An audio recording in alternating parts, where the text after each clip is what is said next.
ये कैसा एप्लीकेशन लिए हैं? सर ये मैंने यहाँ पे एसएसपी साहब को वापस ये एप्लीकेशन दिया था। क्या नाम है, कहाँ से आए, किस संदर्भ में वार्ता कर रहे हैं? सर मेरा नाम अनिल जायसवाल है। बिस्टौली खुर्द ग्राम पोस्ट बेलीपार थाना बेलीपार का मैं रहने वाला हूँ।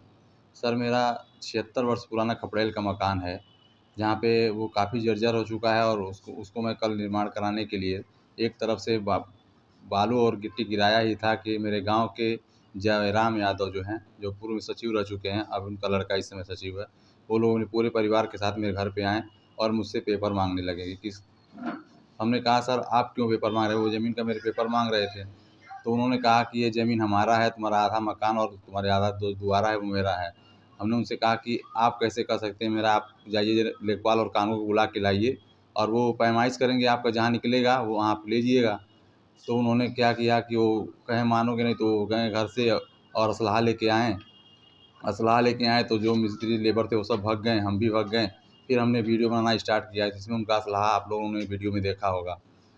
इसके बाद भी जब वो मैं वीडियो बनाने लगा तो फिर वो असलाह लेके वो हटे और फिर घर से गए तो लाठी और डंडा लेके आए और फिर पत्थर वत्थर भी चलाने के लिए पत्थर उठा लिए थे, चला भी रहे थे। वो सारा वीडियो मैं आप लोगों को भेज दिया हूँ और आप लोग देखेंगे होंगे। तो सर मैं वहाँ से फिर मैं थाने पे गया, मैं बताया कि सर ऐसी-ऐसी बात है और मेरे ही मकान को मेरे मुझसे निर्माण नहीं कराया जा रहा है, मुझसे ही पेपर माँगा जा रहा है। तो इसके बाद में एसओ साहब ने तुरंत संज्ञान में इसको मैटर को लिया और तुरंत पुलिस को भेजे हैं।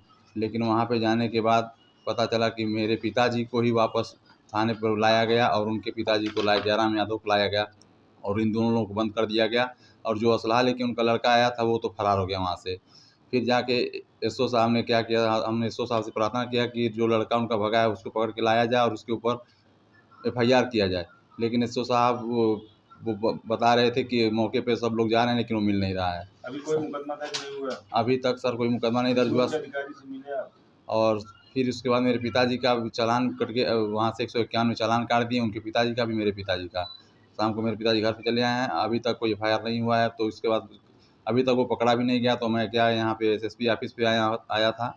वहाँ पे भी मैंने एप्लीकेशन दिया है। एसएसपी साहब ने मुझसे पूरा आश्वस्त किया है कि आप एसएचओ एसपी ये क्या बोलते हैं, एसपी नॉर्थ नहीं, वो बेलीपार थाने पे बैठते हैं, एसपी साउथ एसपी साहब आपको कल बुलाएंगे। आप अपना सारा मामले का निस्तारण हो जाएगा और जल्द से उसकी गिरफ्तारी हो जाएगी। अभी आप क्या चाहते हैं? अभी सर मैं ये चाहता हूँ कि जो उनका लड़का फरार है उसकी गिरफ्तारी की जाए और उसके ऊपर एफआईआर किया जाए, क्योंकि उस असलहा उसी के हाथ में था और उसकी गिरफ्तारी नहीं होगी तो हम लोगों के जान माल की खतरा है सर। हम लोग काफ़ी भयभीत हैं उनके परिवार से। उनके सारे लड़के अभी भी फरार हैं, सिर्फ जयराम यादव ही पकड़ गए थे, उनका चालान भी हो गया है।